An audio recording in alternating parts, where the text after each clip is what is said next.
Just days after the drone attack on the Jammu air base, now for the first time and exclusive only on India Today, the Army Chief has spoken out on the drone threat. Speaking exclusively, the Army Chief General Narvane has acknowledged that there is a threat of terrorists using drones now to spread further terror in J&K. The Army Chief has said the focus will be to boost counter-drone technology and added that our forces are fully prepared, calling this a new age conflict. General Narvane said that we are tackling the drone threat. India will fight offensively and defensively. The Army Chief's comments, remember, come even as drone activity has increased in the past few days, especially in J&K. Like the terror attack that took place at the Jammu air base, can we prevent the next terror strike? Drones will be increasingly used in all sorts of combat in the future, both by state and non-state actors. And we will have to factor this in all our future planning that we do. And as I mentioned in my address, we are catering for both the offensive and use of drones, as also focusing on the defensive measures or the counter-drone systems or measures that we need to adopt to prevent any attacks on our critical facilities by drones and their use whether by state or non-state actors. Joining me now from the newsroom is our senior executive editor, Gaurav Sawant, who took that interview. Gaurav, what is very important from this interview is that the Army Chief is not surprised with the manner in which drones are being used. In fact, the Army Chief is saying that we are well prepared. Tell us more about what exactly has he said about the drone threat in Jammu and Kashmir and in India.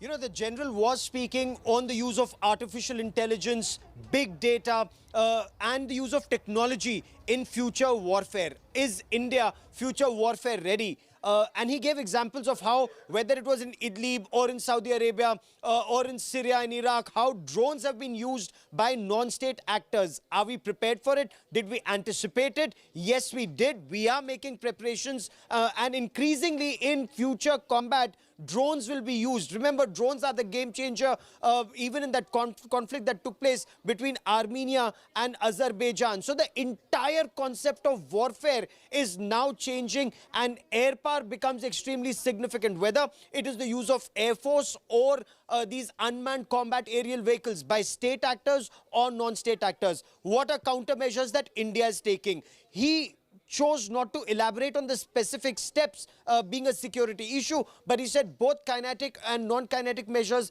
are being put in place. In fact, from what sources in the Defense Research and Development Organization tell India Today, some of these measures are already in place at some locations, but it needs to be done at a much wider scale given the nature of the threat. And the chief elaborated on the threat that in coming times, whether it's state actors, countries like Pakistan or China or hostile elements or non-state actors. He did not name these countries or non-state actors, you know, like Lashkar-e-Taiba, Jaish-e-Mohammed, these terrorist organizations. They will increasingly use technology in future combat. And you can watch this interview by Gaurav Sawant through the day and specifically on indiatoday.in. Gaurav, thank you so much for this key takeaway, specifically referring to the drone threat by the Army Chief. Now, after at least 7 drones have been spotted in 4 consecutive days, now an anti-drone system has been installed at the Indian Air Force Station in Jammu. The National Investigation Agency, which is investigating this drone strike case, has intensified the probe, will record the statement of 2 Jawans. 2 Jawans who had claimed to have seen the drones that possibly dropped those explosives. Take a look at this report.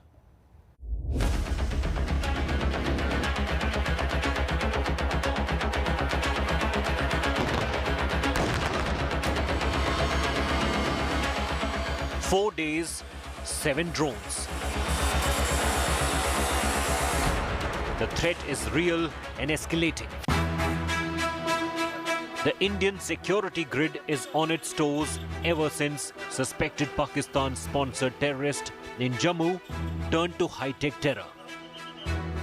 After mini drones dropped explosives targeting an Indian Air Force base in Jammu, and many similar attempts over the last few days, the counter plan to deal with the threat is ready. Sources say an anti-drone system has been deployed by the National Security Guard at the Air Force Station in Jammu. This includes both offensive and defensive mechanism. The forces will use electro-optic system for high-tech surveillance. The forces have also deployed radio frequency detector, soft jammers and anti-drone guns to neutralize any future threat. Meanwhile, the NIA, which is probing Jammu drone attacks, will record statements of 2 jawans, an airman and a Defence Security Corps sentry, who claim to have seen the drones that dropped explosives on the airbase in Jammu. Sources say the drones used in the attack by terrorists are small quadcopters, and it is possible they took off from close proximity of the airbase. With drone terror threat escalating and emerging as a big challenge, the security agencies are leaving no stone unturned to secure the country's big cities and primary security and civil installations.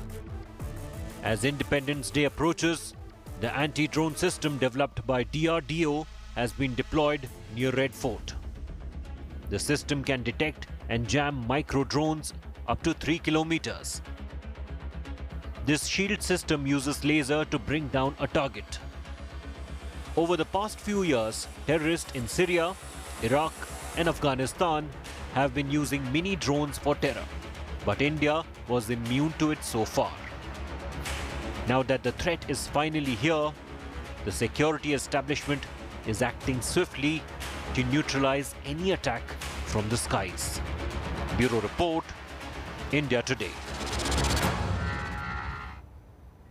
The Chief of Army Staff, General M.M. Narvane, has made a big statement on Ladakh friction points. Speaking exclusively to India Today, the Army Chief has said that the situation at the line of actual control is normal after disengagement.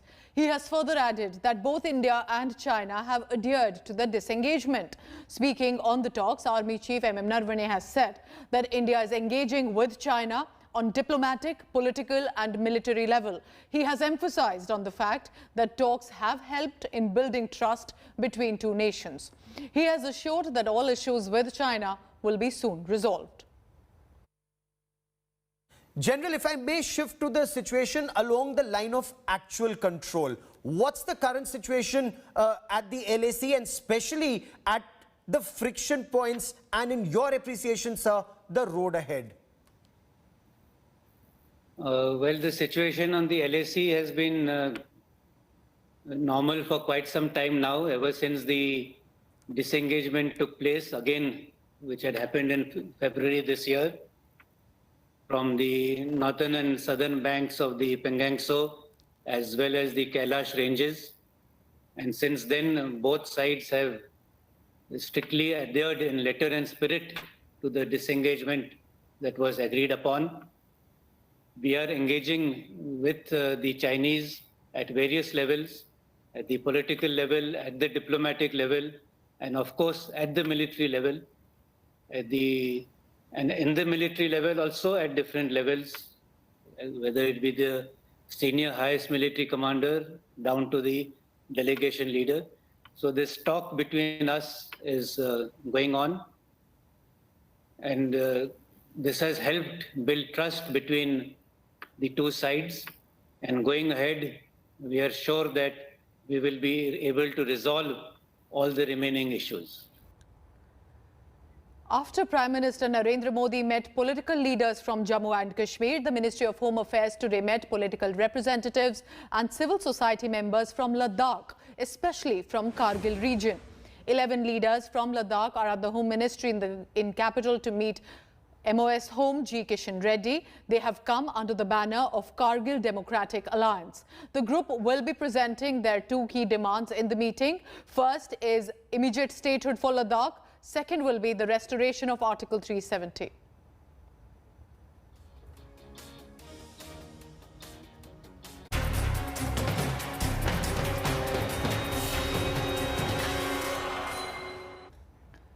News now from Punjab. A day after disgruntled Congress leader Navjot Singh Sidhu met Rahul Gandhi, Priyanka Gandhi in Delhi, back in Punjab, Chief Minister Captain Amarinder Singh is on a mission to garner support for himself.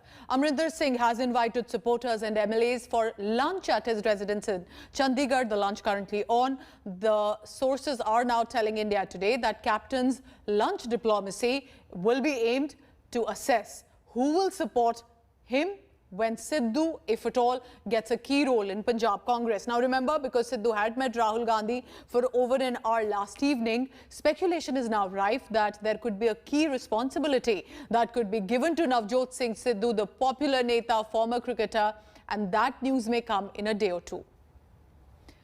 So this is very crucial. It's not just about the rift widening. It is also about understanding that the Delhi leadership of senior Congress party netas is ensuring that Sidhu will be kept in the group and that he is required. Punjab goes to polls in the next 8 months. And while Chief Minister Captain Amarinder Singh is an old hand, is close to the Gandhis but has a strong clout, Sidhu as well has popularity backing him for his constituency.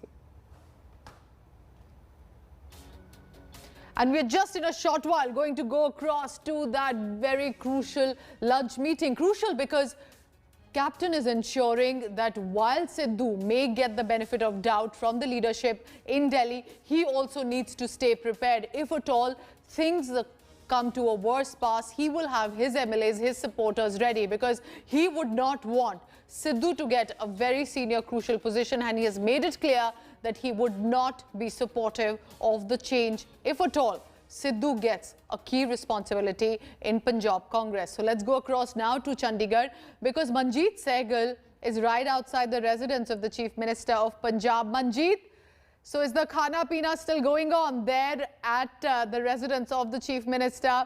And clearly it is not about delicacies as much as who is supporting who. Yes, Pooja, the luncheon is almost over and we can see the vehicles are coming out of Chief Minister's official residence here at Chandigarh. We got some visuals which showed that there were at least 5 Hindu cabinet ministers. So sources telling us that today's meeting is two-pronged. One, Captain Amarinder Singh wants to woo his detractors, but most of the people who were inside or took part in this luncheon were from his own camp only, and the detractors did not join the luncheon.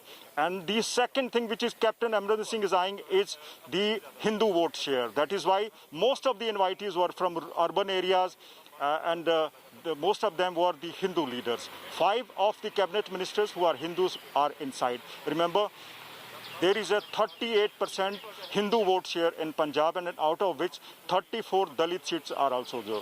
Some of the Dalit leaders are also inside Chief Minister's residence. So Captain Amarinder Singh is asserting himself and is trying to woo all segments of voters as Punjab is heading for assembly elections next year. Pooja. So clearly permutations and combinations there over lunch in Chandigarh. Thank you so much, Manjeet, for all the latest. So who will back Captain as and when required?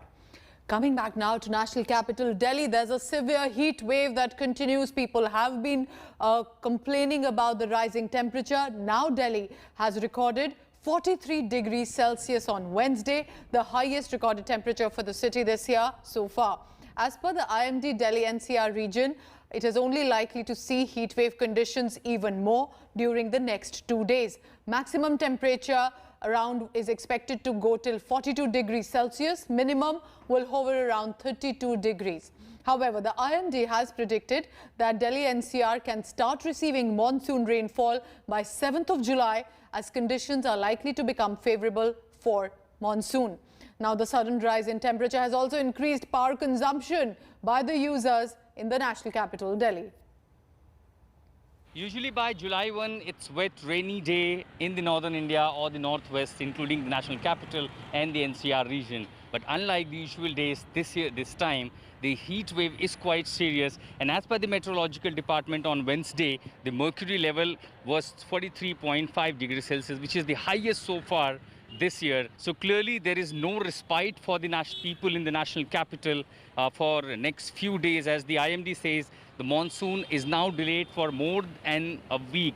The maximum temperature recorded at Sabdarjung Observatory on Wednesday was more than 43 degrees, and that's clearly is now a trouble. Certainly there was certain disturbance caused the weather activities, and now the Met suggests that it is going to be delayed for a week. And last, the similar activity which was reported was in 2012 when the monsoon was delayed and it arrived, it touched Delhi on 7th of July. This has been 1st July now, and there is no activities of monsoon in the northern belt, particularly in northwest India, and that's exactly why the region of severe heat waves all across this city, which is affecting the lives, you know, in this season where it has to be a monsoon one, a rainy day.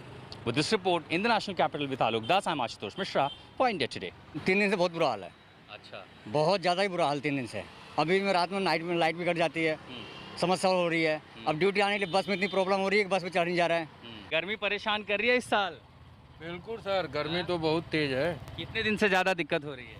Sir 4-5 दिन से ज़्यादा दिक्कत है। काम धंधे पर भी असर पड़ा है गर्मी की वजह से? बिल्कुल है सर, सारा दिन सन्नाटा पड़ा रहा। गर्मी की वजह से कोई बाहर नहीं निकल रहा है। हम तो परेशान हो रहे हैं। एमपी से आए हम कल्पना नहीं कर रहे थे कि इतनी गर्मी लगेगी। मेरी बेटी के यहाँ ज्वाइन करवाने के लिए आया था मैं, तो ये सोच के नहीं आता इतना परेशान हो जाएंगे हम।